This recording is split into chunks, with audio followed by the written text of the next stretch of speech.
entire team to get him. And it doesn't mean I have to offer everything. Go draft a quarterback. You got 3 picks. You're Carolina. You got a running back who, by the way, hadn't done anything in a year or so. Use him, keep him, and pair him with a quarterback you draft and develop. It just seems to me, Tony, that so many teams take the lazy way out. Either half of them aren't really trying to win fully, and then the other half are doing insane things, over-the-top things, overly dramatic things, and I don't know what's in their thinking. But no, I'm not trading an entire team to get Deshaun Watson, and I guess if I'm Houston, I could do it. If I don't think he's going to be happy there, I might be willing to do that if I'm the Houston Texans. If I'm Houston, I don't do anything unless I get a quarterback in return. That's why Miami is an interesting option, because you could get Tua right away. I've got to have a quarterback. Now, maybe I could use the highest of those first-round picks, which I think would be number 8 this year, to draft a quarterback. But I've got to have a quarterback. And by the way, if this is true, and I'm Christian McCaffrey, I'm steamed because I'm playing for a bad team. Now you want me to go to a worse team? You want me to go from 5-11 to 4-12? And by the way, if I'm Deshaun Watson, I have a no-trade clause. Maybe I don't want to go to Carolina. Maybe I don't want to go to a team that stinks now and is going to give up 3 first-round picks and its best player. Why would I want to do that if I'm Deshaun Watson? So, no, you don't have to do this on either level. You don't have to. No, and it may not be recommended. I don't know about Christian McCaffrey going from 5-11 to 4-12. So what? Part of the reason that the Carolina Panthers were 5-11 last year is because Christian McCaffrey, his face was on a milk carton. Okay? He wasn't out there. He disappeared. And I understand these are legit. I'm not questioning the injuries. I'm just saying they're not going to be any good if Christian McCaffrey is on the injured list. That's just the way that happens. So, Tony, we're going to have these stories every day. Most of them I just find like, what's next? Speaking of next, let me go to this. Let me go to this one point, okay? Because I want to bring in David Tepper. David Tepper, who bought the team about an hour and a half ago, is much more like an NBA owner than an NFL owner. He comes in yapping about how smart he is, and he wants to win right away, and he doesn't have any patience, and he fires a coach, and he gets rid of a quarterback, and now he suddenly says, we got to get ourselves a great quarterback. He's been watching too many Tom Brady movies. This doesn't just happen like that. That's not how it works. Thank you for the audience. We'll agree with you, Tony. James Harden, speaking of next, wasn't happy in Houston, but he's been sublime for Brooklyn. Harden put up 38 points, 7 boards, 11 assists last night as the Rockets came back from 21 down at the half, 24 down before that, to beat the Suns here in Phoenix, just crushed the Metropolis. And Harden did it without help from Kyrie and KD, who didn't play due to strains and tightness, respectively. Tony, James Harden is averaging 24 points and 12 assists since joining the Nets. Does he deserve MVP consideration despite the early disaster in Houston? Let me just make one small correction. He's no longer with the Rockets. The Rockets didn't come back. The Nets came back last night. And to answer your question specifically, Nets came back. To answer your question specifically, he absolutely deserves it. What you saw last night is what James Harden can do when he has to do it by himself. All those points, all those assists, all those rebounds. He won that game by himself, down 24, down 21. He did that. That was vintage James Harden, right? And he did it apparently against a good team, a team that isn't 2 years away from being 2 years away, a team with your MVP candidate, Chris Paul, a gag job by Phoenix, to say the least. When you couple what Harden did with what he's been doing otherwise, where he has shown you what he can do with an ensemble, where he has subjugated his own game to make everybody else happy and is helping everybody win and is leading the league in assists, which LeBron did last year when there was some question about LeBron. He said, let me lead the league in assists. I would tell you right now, Mike, that James Harden is, for the body of work, the #1 MVP candidate right now. Well, Tone, he went from not on my board of 5 to like second. Really? I mean, yeah. Tony, last night, you can say Phoenix gagged. I know you didn't watch any of the game. No, but what you did capture was completely accurate. James Harden was brilliant. And James Harden has just decided, okay, I know I can score. We've seen that. I've won some scoring championships. No. I want to win the whole thing. I want to win the championship, and here's how we do it. And when Kyrie, who didn't want any part of the ball and the ball handling responsibilities and facilitating teammates first, when he said, James Harden, you do it, James Harden was already doing it. The assist last night, Tone, he makes Joe Harris look like Rick Barry. I mean, he knows how to use these guys already. He is playing them like a violin. And so Harden has gone from not in my top 5 like, 48 hours ago. And sometimes you have to see it. You have to sit and watch and do it against a good team. They were 24 down. And when they were 17 down, I said to whoever I was talking to on the phone, the 17 down, Brooklyn's going to win this game. Because Harden, Tony, he looked totally calm. He walked them down. He stalked them. And Chris Paul had a great game. Booker was great early, a little passive for me, only took 16 shots. But Harden, my God, he is a tornado right now. And yes, right. He's not one. He's behind LeBron for me. But LeBron, Embiid, Harden's right there. He's right there. I'll tell you why he's not behind LeBron. This is why he's not behind LeBron. And he's a revelation this year. He's not a selfish player. He's a revelation. He is an old dog learning new tricks. LeBron ain't learning any new tricks. James Harden learning new tricks. We move on. Let's go to the Australian Open and the major upsets today. Rafael Nadal was up 2-0 and was beaten in 5 by Stefano Tsitsipas. Hope I got that right. It's only the 3rd time in Nadal's career that he has lost like that. On the women's side, top seed Ashley Barty was up 6-1, 2-0, only to end up losing to Karolina Muchova after Muchova took a controversial medical break. And then you have tonight's Serena Williams-Naomi Osaka semifinal match, Wilbon, which is the biggest story here? I'm going to put my Tony Kornheiser cap on, or one of my Tony Kornheiser hats. And I'm going to say, we're in America. I know you don't think Arizona's really in America because you don't, venture that far from home, but it is in America. And so it is tonight's match, which is at 10 o'clock, which would be prime time for some of us, though not you. 8 o'clock early bird special out here for me, Tony. So I am going to watch and be consumed by that match. I want to see those two women go at it. I think that Osaka, as I said to you yesterday, is entering that period of time where, if healthy, she's going to just beat everybody and run through the field over and over a few times. Tennis, it doesn't last that long, particularly women's tennis. Somebody comes up who's 14 now and catches you. But it is, if I was in Australia, the other match would be fine. I'm not in Australia. I'm in Tony Kornheiser's America tonight, 10 o'clock Eastern. Be there. All right, so I would love to disagree with you, but I'm not going to disagree with you. The Serena-Osaka match is the biggest deal, and there's another reason why. It's because what Serena is trying to do to catch Margaret Court in her home country is historic. Rafael Nadal going out in the quarters in Australia is not historic. He hasn't won there since 2009. That's the only time he's ever won there. He's a non-factor in Australia. Ashley Barty going out is not historic. I have no idea what she's ever done in her career to get to be number 1. She's only been in one, major final. So that's not it. But I am interested in this. I'm interested in that medical break.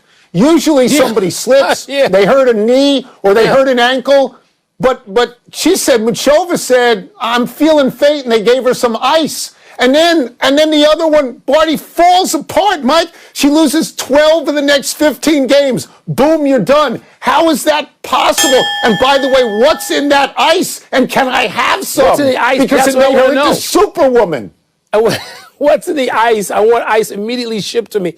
Remember a couple of years ago where that tournament was defined by like 130-degree temperatures? Maybe it's more than a couple of years ago. But there's always weird stuff that goes on at the Australian Open. But tonight, I might just have to force your hand here and ring your phone a few times. If I wasn't going to wake up Carol, I would wake your butt up to watch like a man. Watch this match. Yeah, well, I'll have the dog answer the phone for you. Let's take a break. Sure you will. Coming up, LeBron's logo 3 draws a reaction from C.J. McCollum.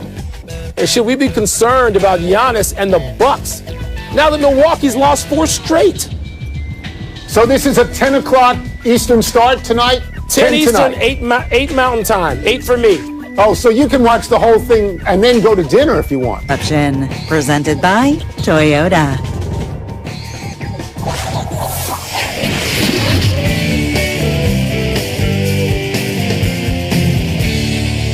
I'm good with words. For instance, you can't spell Kornheiser without the word Knish.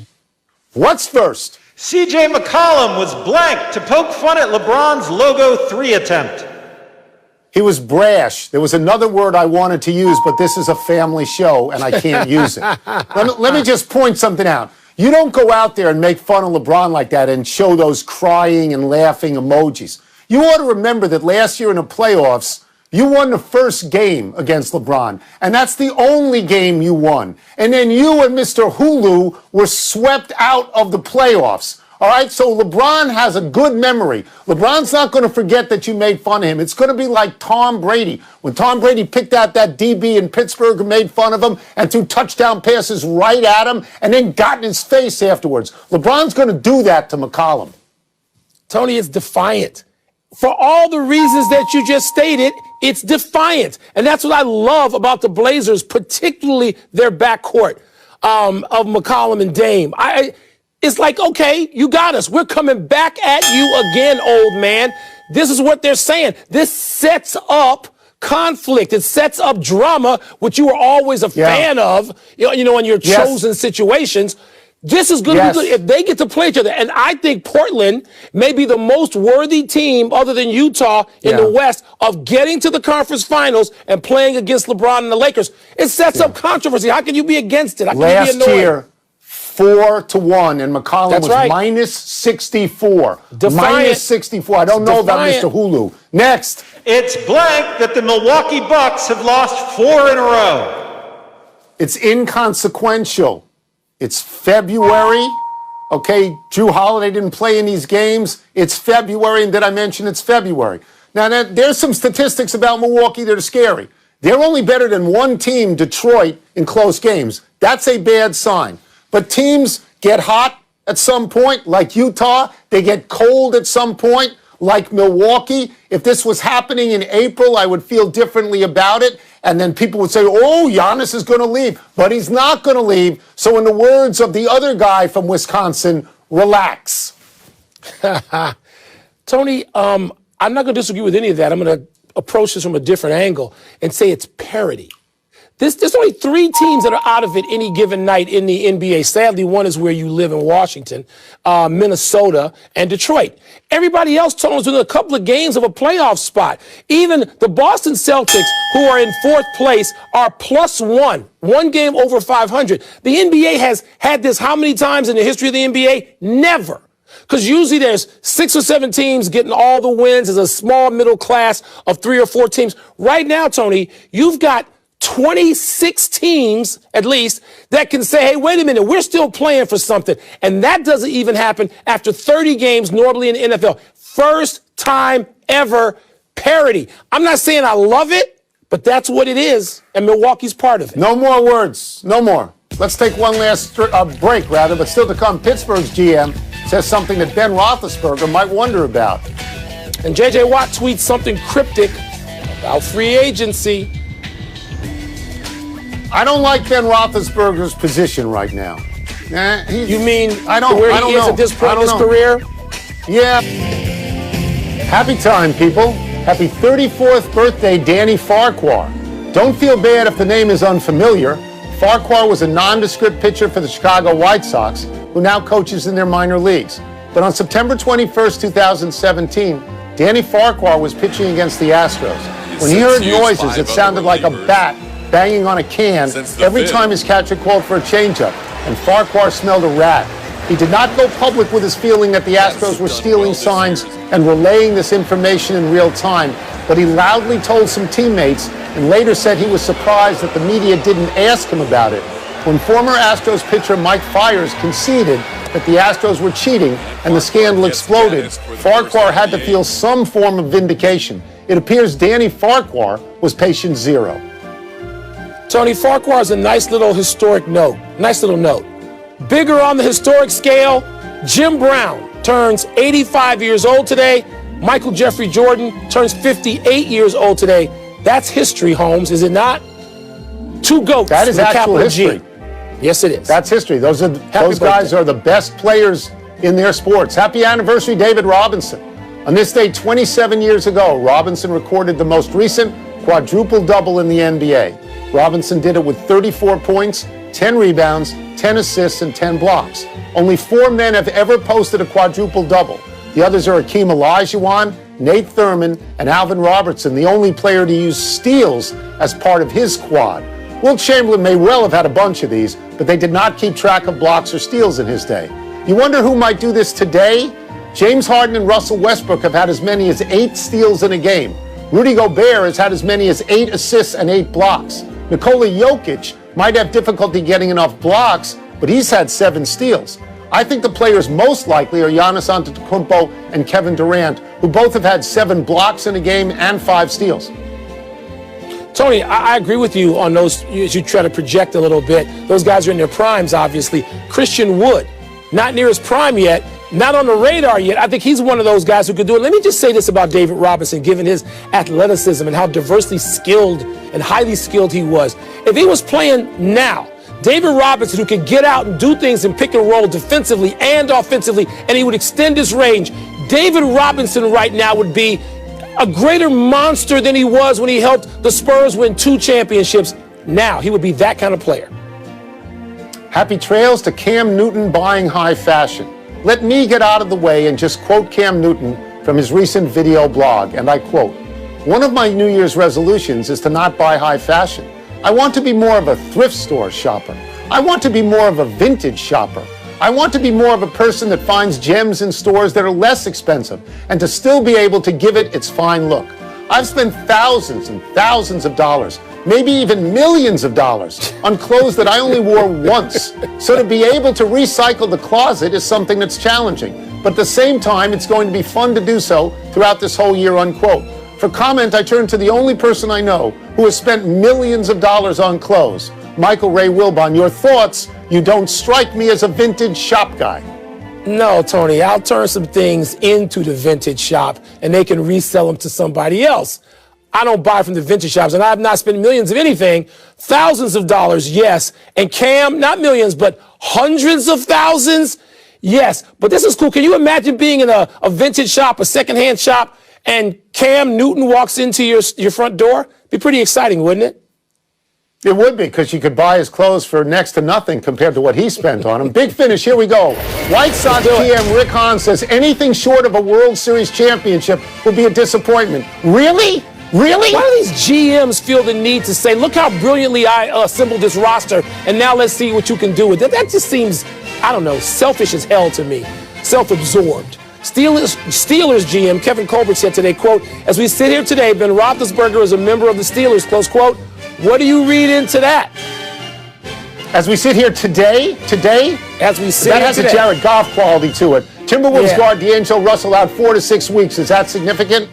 The Timberwolves are going to be last with or without him, and we'll see how well they do in the ping pong ball matchups coming this spring. J.J. Watt tweeted, quote, "Free agency is wild." Keep reading. What do you read into that?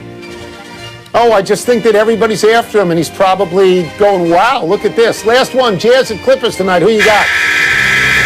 Tony, without Kawhi and PG-13, the Clippers aren't beating the Jazz. I don't know if they're playing. We'll find out soon.